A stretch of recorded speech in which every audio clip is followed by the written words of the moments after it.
Alright, so here's where we're at today.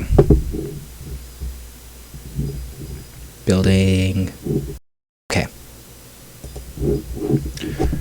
Our level generator looks like this right now. We have several tiles implemented. Not all of them, but enough that it's starting to look interesting. And we are using all the rendering happens on an HTML canvas element that is set to, there's two modes. You can do WebGL or 2D. Let me show you where that's at. The display, index, and there, we get the 2D context off of the canvas. The other way you can do this is with WebGL, which goes a little deeper into the graphics hardware. If you want hardware acceleration for your graphics. It hasn't really been a thing yet, but it might one day be a thing as we keep stuffing features into this thing. And I want to know that we can do it. So I pulled some code from an old branch of this project from earlier on. It includes this older display file that sets up the... No, that's the newer one, excuse me. This is the older one that sets up the WebGL context, gives us a frame buffer to render to, and creates the WebGL context, loads in the shaders, compiles it. I have a couple of very simple shaders right now. The vertex shader basically re-outputs the current position. Fragment shader renders the texture to the screen. And using all of that, what we get is, wait for it, this. That is the texture with the screen width and screen height pulled from the index file we were just looking at. And I want to see if we can stuff that into the display index without blowing everything up too bad. Now, hold on while I get some of these functions out of the way. Most of these functions are exactly the same. Like the actual rendering bits. Some things we need to watch out for. It's like the 2D context uses a uint8 clamped array. The WebGL context was using, where is it? A uint8 array, not clamped. I kind of wonder if we can just copy and paste. How upset does it get over that?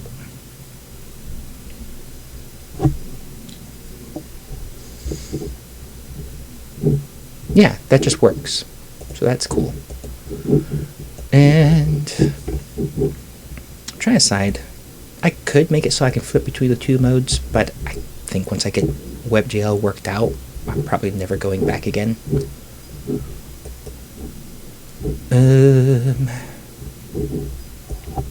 So let's try implementing some of this.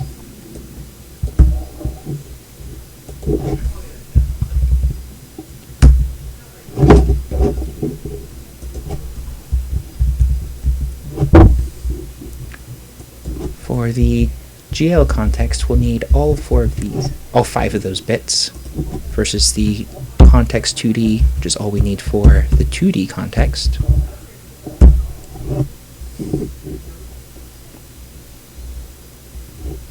And that's going to break a bunch of stuff. We are going to need this unit quad so we can tell it what we're rendering to.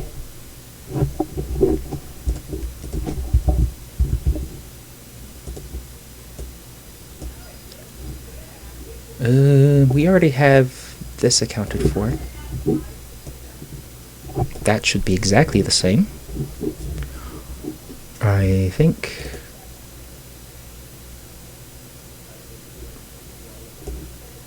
Bits per pixel is 3. Of course, over on this side, I think the bits per pixel is 4.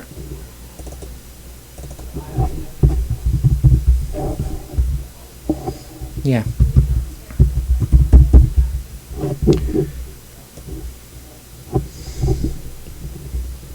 Because the 2D context was enforcing the red, green, blue, and alpha channels, but with WebGL wasn't bothering with the alpha channel. Didn't gain us anything.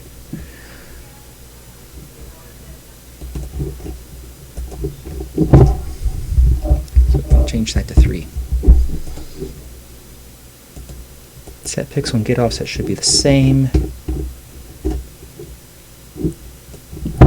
Create render texture.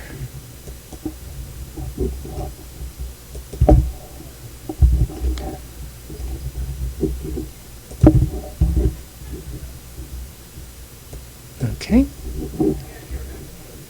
Post render is going to be a little bit different.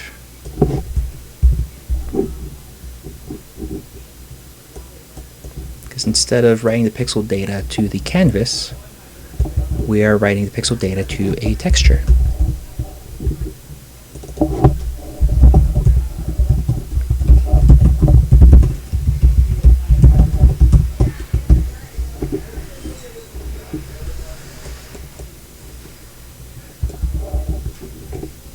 Okay. And then I'm going to leave the on resize alone because that's positioning the canvas element itself. I was handling that in the vertex shader before. It was getting painful. Let's see if we can just manage it from here inside the TypeScript code.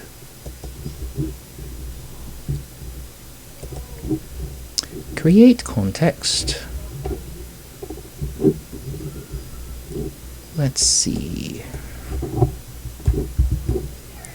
Instead of the 2D context, we are going to have the WebGL2 context. Create the render texture, shader program, use the shader.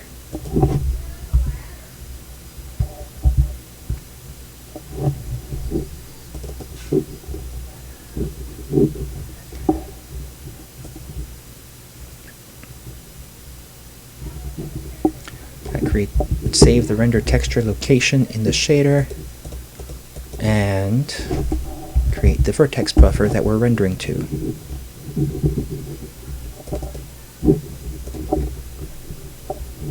And at that point, should just not have it.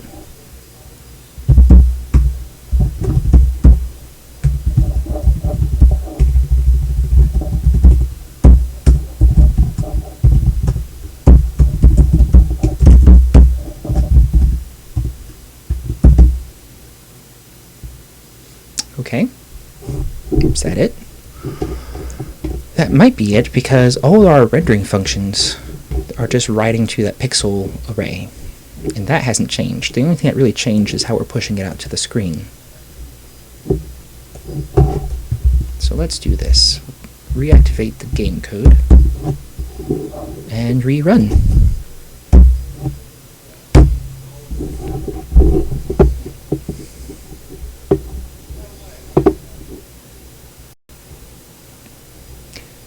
That's interesting. It's actually rather promising, aside from a little bit of weirdness there. Why is that red?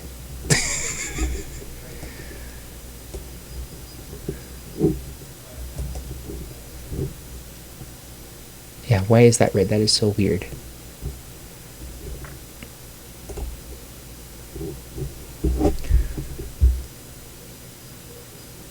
It is working.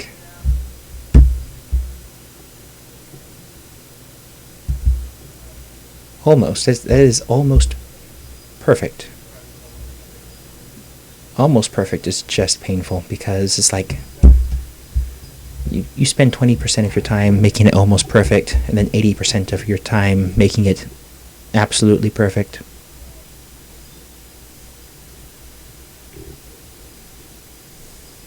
Why is it putting an outline there?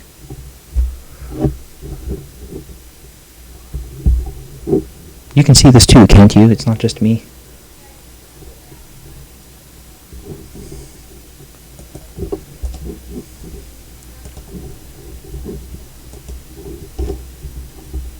I don't think it's the shaders. The shaders are pretty dumb right now.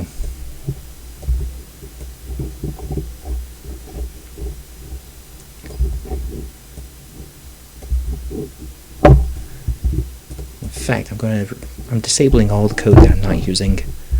All the fancy shader effects that I just don't care about at this point.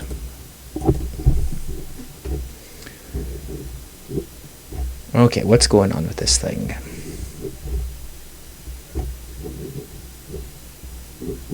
Oh, I bet it's that. The new pixel array only has 3 channels. Alpha count says a 4th channel. Let's turn it off. Since the alpha channel is the 4th channel in a 3-channel display, the 4th channel would become the red channel of the next pixel.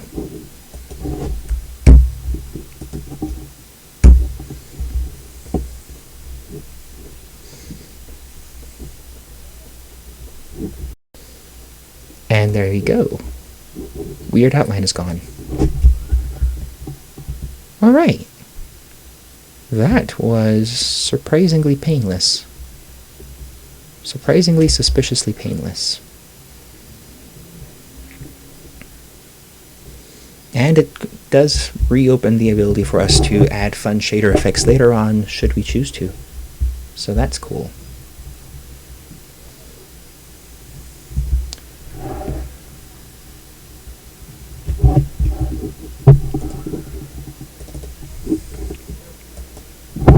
I'm going to try something right quick. Hopefully I don't... No. Do I want to? See, this code here did what that onResize function is doing. I disabled all of it because I couldn't get the shader to work right before, for whatever reason. It may be that this code here was wrong, but I don't know, I guess I'm kind of curious now if we can make it work.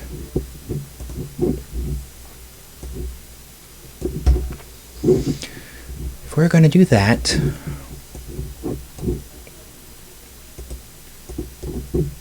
let's say we're going to re-enable this vertex shader, like the magic code here that resizes the display. We would need that bit there to use the updated coordinates. We would need these 2 input vectors, target size, actual size. We would need these variables as part of our shader params.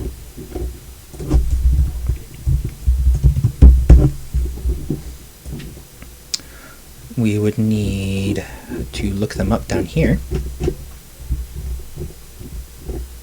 There's a very good chance that when this doesn't work the first time, I'm going to throw it away. But, you know, let's take a look at least.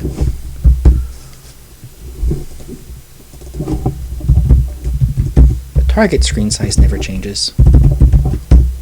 The actual screen size is like the actual size of the screen. It changes on resize, actually.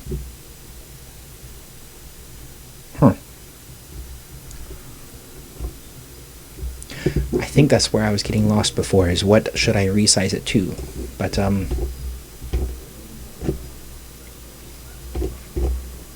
let's keep going.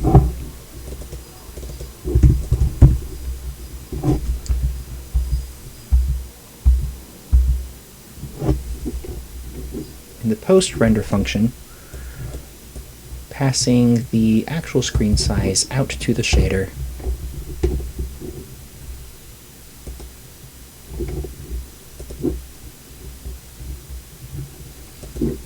Here, I think.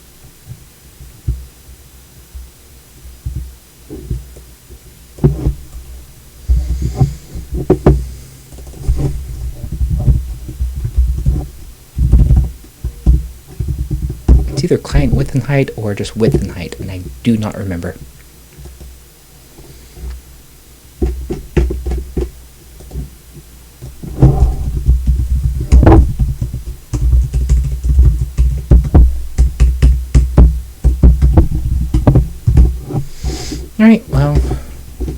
let's disable the on resize and see how this changes things.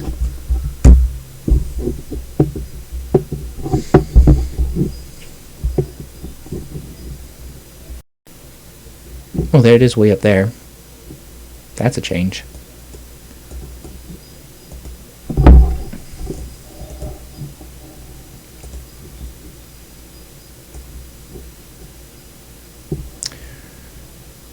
Okay, that's not going to work.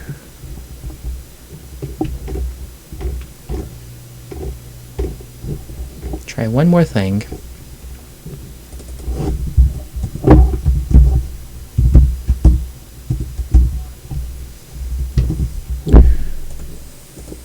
And make sure that that new code, yeah, it is getting in there into the distribution folder.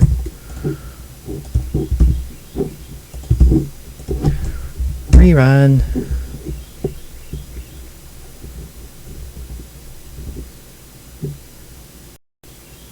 No. No, it doesn't work, and I currently don't think it's worth fixing. We're just going to use CSS to do the resizing for us.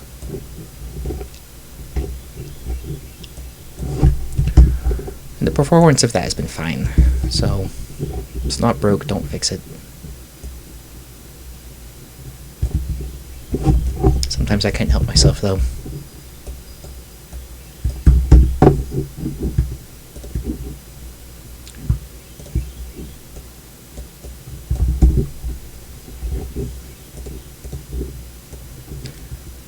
So that's going in the trash.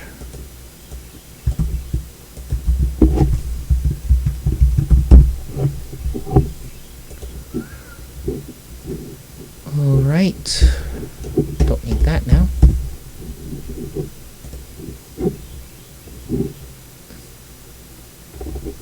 We don't need the WebGL folder.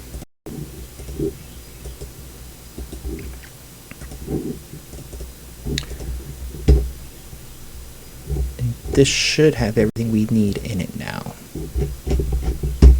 Rerun just to be sure.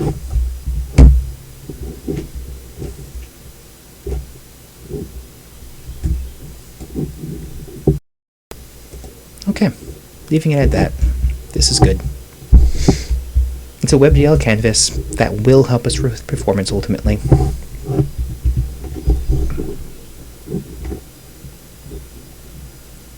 Yeah, gonna leave it at that. And yeah, next time we'll be picking up more of the tiles. We're not done implementing the tiles for the overworld. And please feel free to like and subscribe to the video series to continue on this adventure with me. Hope to see you next time.